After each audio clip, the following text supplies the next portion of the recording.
Então, gente, agora eu gostaria de conversar com vocês sobre quem é a pessoa dependente. Eu acho que é importante a gente entender a história de vida dessa pessoa. É claro que eu vou falar alguns elementos aqui que são comuns na história de vida de pessoas dependentes, né? Mas cada caso é um caso único. Nem todas as pessoas vão ter todos esses elementos, vão ter passado por todos esses fatores. Mas alguns deles são muito comuns quando a gente escuta os relatos, né, da vida desse paciente. Então vamos lá, gente. Na história de vida de uma pessoa dependente emocional, algo que a gente acha com muita frequência é que essa pessoa ela vem de um lar disfuncional e nesse lar ela teve as suas necessidades emocionais negadas. Essas necessidades emocionais não foram satisfeitas, tá? O que eu tô chamando de necessidades emocionais? Gente, nós temos algumas necessidades emocionais quando criança em especial que são básicas, né? Nós temos necessidade de amor, nós temos a necessidade de afeto, nós temos necessidade de cuidado, nós temos necessidade de proteção, nós temos necessidade de segurança, né? Para falar de algumas necessidades emocionais que nós temos, não só quando criança, mas quando criança essas necessidades elas são muito mais presentes, até porque nós não temos ainda recursos emocionais para dar conta dessas necessidades sozinhos, por isso que elas são tão marcantes na nossa infância, né? E quando a gente vive num lar disfuncional, num lar desestruturado, num lar onde há muito desequilíbrio emocional, né, de um dos pais ou às vezes dos dois pais, né, então isso é claro que fica muito mais difícil que essa família consiga responder às necessidades emocionais dessa criança, tá certo? Então vamos lá, o que eu tô chamando de um lar disfuncional? É uma família, né, gente? É uma estrutura familiar, é uma dinâmica familiar que não consegue, muitas vezes, né, discutir ou resolver problemas básicos que vão surgindo no cotidiano e na realidade dessa família, tá certo? Vou dar alguns exemplos. Na vida de todo mundo, né? Acho que em toda família vão existir problemas. Mas numa família saudável, principalmente as pessoas responsáveis por essa família, que geralmente são mãe e pai, né? Elas conseguem encontrar saídas para esses problemas. Num lar disfuncional, o problema ele existe, mas não se pode falar sobre esse problema, tá certo? Então, assim, o problema ele tá lá, a criança vê o problema, os pais eles estão vendo o problema, mas não se tem autorização ou não se tem habilidade para se falar a respeito desse problema. Uma outra coisa que também é muito importante, numa família disfuncional existem segredos e silêncios que não são superados. Então é muito comum que numa família disfuncional algumas coisas elas não podem ser faladas. Por exemplo, se o pai ele tem um problema com álcool, não pode ser falada a respeito desse problema, né? Existe um pacto de silêncio nessa família. Uma outra coisa que também é muito comum, um pacto de silêncio, se existe violência doméstica. Então ninguém pode falar sobre isso, os pais não conversam sobre isso e as crianças também não têm autorização para falar sobre isso. Então reina um silêncio e um distanciamento na intimidade e na capacidade de resolver problemas que muitas vezes são sérios, tá? Uma outra coisa que também é comum em lares disfuncionais. Os membros têm muitas vezes papéis rígidos, né? Então, um é o que manda, o outro é o que obedece, né? Então, um é o bom, o outro é o mal. Esses papéis muito rígidos e a comunicação é muito limitada entre esses membros, tá certo? Então, para dar alguns exemplos de papéis rígidos, a boazinha, a ovelha negra, a salvadora, a mediadora, a responsável, a problemática, né? Então, são papéis, é como se algumas pessoas da família fossem encaixadas em determinados papéis. E esses papéis eles são rígidos e fixos, essa pessoa ela não consegue sair desse papel e existe uma comunicação muito difícil, né? Já que eles têm dificuldade de olhar para os problemas, vai ser muito difícil comunicar, né, a respeito desses problemas, construir um espaço emocional onde existe permissão para falar dos sentimentos que vão vir a partir desses problemas e de formas, né, que poderiam tentar resolver esses problemas. Isso não existe, né? Então não tem, como eu disse, liberdade para expressar experiências, né? Então assim, as crianças e mesmo outros integrantes da família, eles não têm permissão para expressar desejos, então o que eu quero, né? Ou para expressar as necessidades, aquilo que eu preciso. Então eu preciso de cuidado, eu preciso de carinho. Eles não têm permissão para isso, ou para qualquer outro tipo de sentimento. Então não tem muitas vezes permissão para expressar raiva, descontentamento, culpa, decepção, não tem esse espaço emocional, tá certo? O silêncio, ele reina, esse distanciamento também e a dificuldade, então, de resolver problemas dos mais pequenos até os maiores, tá certo? Isso é muito comum, então, né, nesse tipo de família. E pessoas dependentes, né, muitas delas, não vou dizer todas, que é difícil a gente generalizar, mas muitas delas vão vir desse contexto de famílias, né, de lar disfuncional. Vou exemplificar, então, algumas situações típicas de um lar disfuncional, tá bem? Presença de abuso de álcool e de outras drogas, prescritas ou ilícitas. Então, quando a gente pensa em alguém da família dependente, seja um pai, seja uma mãe, seja os dois, né? É muito difícil a gente pensar num lar estruturado, estável, quando um dos pais ou ambos os pais tem dependência de algum tipo de droga ou substância, tá certo? Mesmo que seja uma dependência de ansiolíticos, tá, gente? Isso é claro que gera um comportamento nesses cuidadores em especial e reflete, né, em toda a dinâmica familiar. Uma outra situação típica também de lar disfuncional são os comportamentos compulsivos. Então, se tem pessoas na família, especialmente os cuidadores, né, pai e mãe, se eles têm compulsão por comida, compulsão por trabalho, compulsão por limpeza, compulsão por jogar, que é um outro vício, né, compulsão por gastar, compulsão por fazer dieta ou se exercitar compulsivamente, por que esses comportamentos compulsivos também trazem essa instabilidade na família? Porque essa compulsão impede o contato íntimo em uma família. Se eu tenho compulsão para comer, por exemplo, né, se eu tenho um problema, muitas vezes eu vou me isolar para que eu possa alimentar essa compulsão e eu vou só pensar naquilo, né? Então, se eu sou um workaholic, eu só trabalho, eu não tenho espaço para prestar atenção muitas vezes nas necessidades da minha esposa ou dos meus filhos. Então, qualquer tipo de compulsão ou qualquer tipo de vício que seja, ele vai deslocar a nossa atenção, né, para aquilo que é o vício, né? E isso impede essa dedicação para as necessidades das outras pessoas que compõem essa família. Por isso que isso também é comum. Outra situação que é muito comum, violência física contra os cônjuges e filhos, né? Então também não é possível pensar em estabilidade emocional, gente, quando existe presença de violência nessa família, né? Crianças que crescem num contexto onde existe violência doméstica, isso vai ter com certeza uma consequência na vida dessa criança, uma consequência no desenvolvimento emocional dessa criança, tá certo? E se essa criança também é vítima do abuso junto com a mãe, ou muitas vezes entra na frente, né, quando a mãe está sendo agredida, isso é claro que também vai ressoar na vida inteira dessa criança em termos de desenvolvimento emocional. Uma outra coisa que também, infelizmente, é comum nos lares desestruturados é o comportamento sexual inadequado de um dos pais em relação à criança. E esse comportamento sexual, gente, vai desde assédio, abuso, ou até mesmo estupro, mas também vai muito numa coisa de sedução.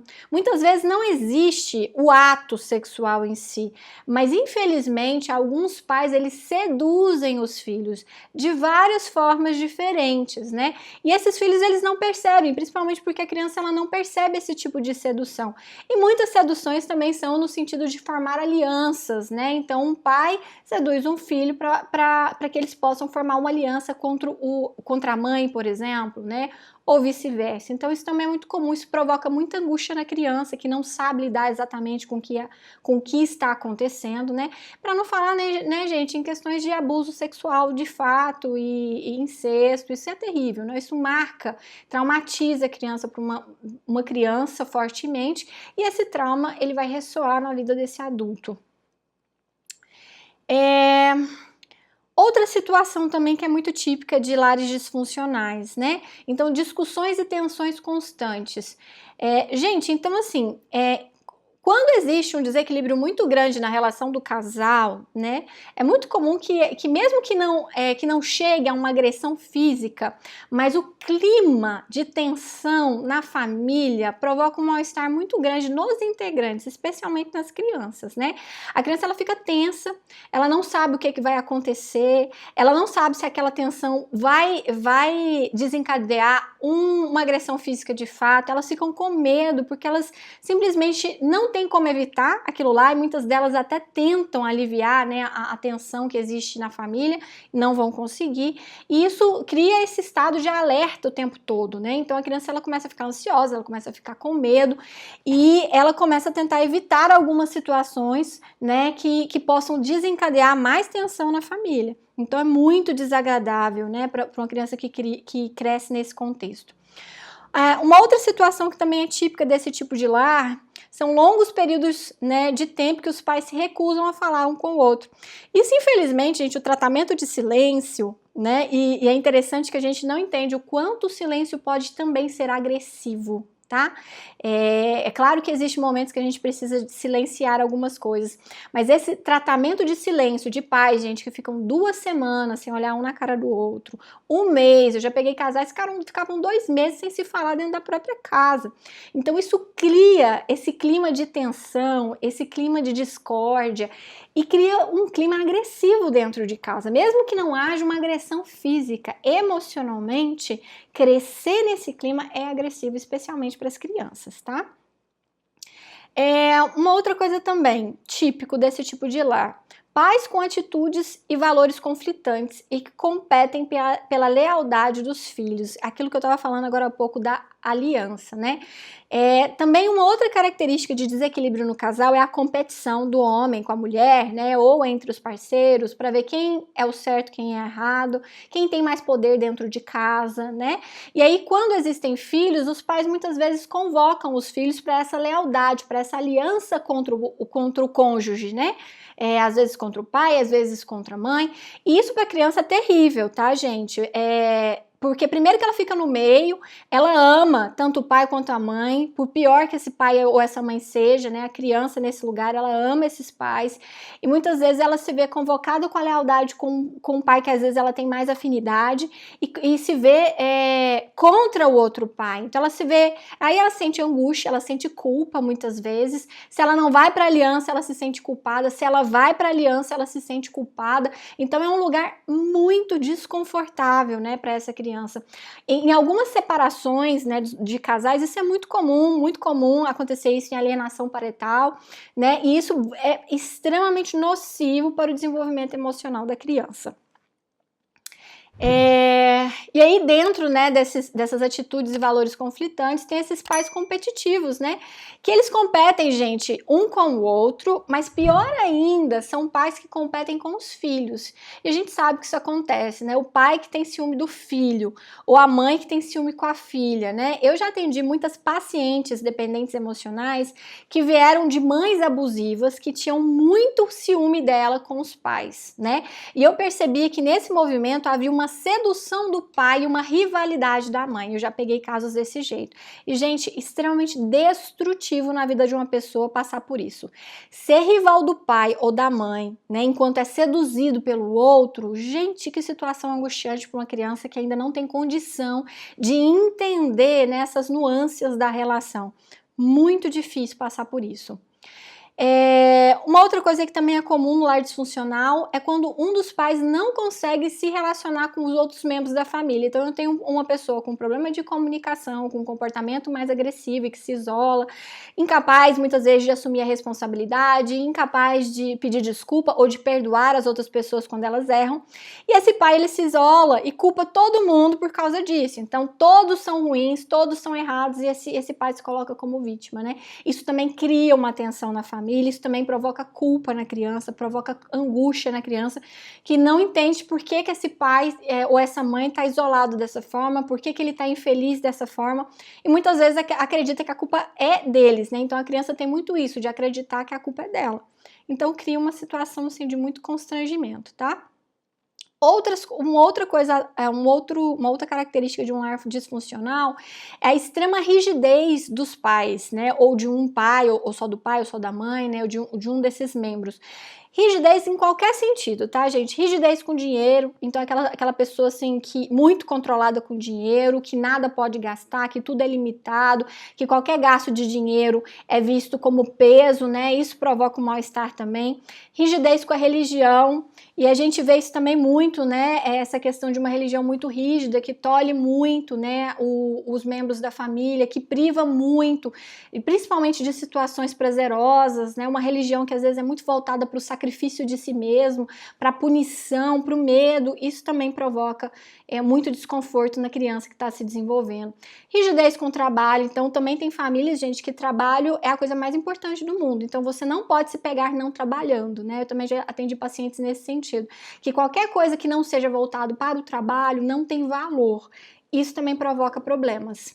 Rigidez com o tempo, rigidez na manifestação de afeto, então pais assim que não demonstram afeto em público, que demonstram muito pouco afeto muitas vezes e que não permitem demonstrações de afeto também entre os outros membros da família.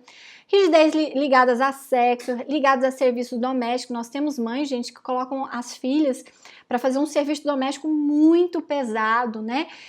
Excessivo e muitas vezes abusivo. Né? E é claro que isso também tem uma consequência negativa. Rigidez com esportes, né? Então tem pais que querem se realizar nos seus filhos e colocam eles, tem o plano que eles sejam atletas, né? E existe uma rigidez muito grande disso. E rigidez com política, né, gente? Nós que estamos passando um momento de política muito peculiar no Brasil, a política tem sido uma coisa de rigidez que tem separado famílias, né? Então, muitas vezes, eu já peguei também casais nesse sentido, quando existe uma divergência política entre o casal, então o pai tem um posicionamento e a mãe tem outro, as guerras políticas, e aí entra a questão da aliança das crianças com essas guerras, é muito ruim, é muito nocivo, gente. E toda essa extrema rigidez, gente, nada mais é do que uma forma também de tentar evitar a intimidade, evitar olhar para esses problemas, evitar olhar para os próprios problemas, né? E aí provoca esse distanciamento, esse ambiente emocional frio e conflitante, característico do lar disfuncional, tá bom? Uma outra coisa também presente no lar disfuncional. Essa aula, viu, gente, só fazendo um parênteses, ela é um pouco mais longa, porque eu preciso falar para vocês alguns detalhes, né, dessa questão do lar disfuncional que eu acho que é relevante, tá bom? Uma outra característica, como eu estava dizendo, é a negligência das necessidades emocionais. Então, se a gente pensa em todos aqueles outros elementos que eu acabei de falar para vocês, e que todos eles têm a função de evitar a intimidade, né? Se eu evito a intimidade, eu vou ter dificuldade de lidar também com as emoções. Então, as emoções, elas são negligenciadas, tanto dos adultos e principalmente das crianças, né? Então, questões ligadas à atenção, afeto, amor, cuidado, proteção, amparo, validação, aceitação da forma de ser, dos pensamentos, dos sentimentos, de quem se é. Gente, isso não existe num lar disfuncional. Tá? Não tem espaço para isso, não tem espaço para prestar atenção nessas necessidades emocionais e que dirá para conseguir, né, satisfazer um pouco dessas necessidades emocionais. E aí essas pessoas, elas vão crescendo carentes, elas vão crescendo com buracos emocionais muito significativos, né? E por isso estão muito mais vulneráveis à dependência quando se tornarem adultos. Né? Aqui eu dei um exemplo, né? Se a mãe está triste ou o pai está com raiva, né? E não tem espaço para discussão desses sentimentos na família. E se nem os pais têm esse espaço, que dirá as crianças, tá certo? Em relações muito conflituosas, sobre pouco espaço emocional para nutrir a criança. É isso. Quando existe muito conflito, gente, no casal, o foco da atenção desse casal vai ser o conflito, né? Então vai ser a dificuldade desse casal, seja ela uma guerra de poder, seja ela porque um deles tem um problema com vício, né? Ou porque o outro quer mudar, transformar o parceiro. Então, assim, quando existe esse conflito, o casal, ele olha muito para esse conflito. E aí, muitas vezes, e aí vem essa questão da negligência, as crianças vão sendo deixadas de lado boa parte das vezes, né? E não é nem porque esses pais não amam essas crianças, mas porque não conseguem dar atenção para essas necessidades que essas crianças vão demandar deles naquele momento. O conflito passa a ser a parte mais importante, né, da vida. E aí ficam direcionadas para isso. O que acontece então, né, com as crianças? Diante desse lar desestruturado, desse lar disfuncional, essas crianças elas vão acabar se sentindo responsáveis pelos problemas familiares. E se elas são responsáveis, elas precisam encontrar uma solução para esses problemas. Gente, por que a criança acha que ela é responsável muitas vezes? Porque como a criança ela ainda não tem um filtro, né? Ela não desenvolveu esse filtro de realidade, esse filtro que chega até ela, né? Então a criança ela introjeta muito, ela absorve muito do ambiente. E a criança ainda tem muito essa questão, né, desse lugar de autocentramento. Então ela acha que tudo acontece acontece por causa dela. Quanto mais novinha for a criança, mais ela tem esse raciocínio que tudo acontece por causa dela. Então ela vai puxar muito essa responsabilidade para ela, né? Por não ter esse filtro de realidade, por não conseguir entender o contexto e principalmente por não entender que a responsabilidade é dos adultos, né? Essa responsabilidade é dos adultos. Então ela absorve essa responsabilidade, se a responsabilidade é dela, é ela que tem que encontrar uma solução.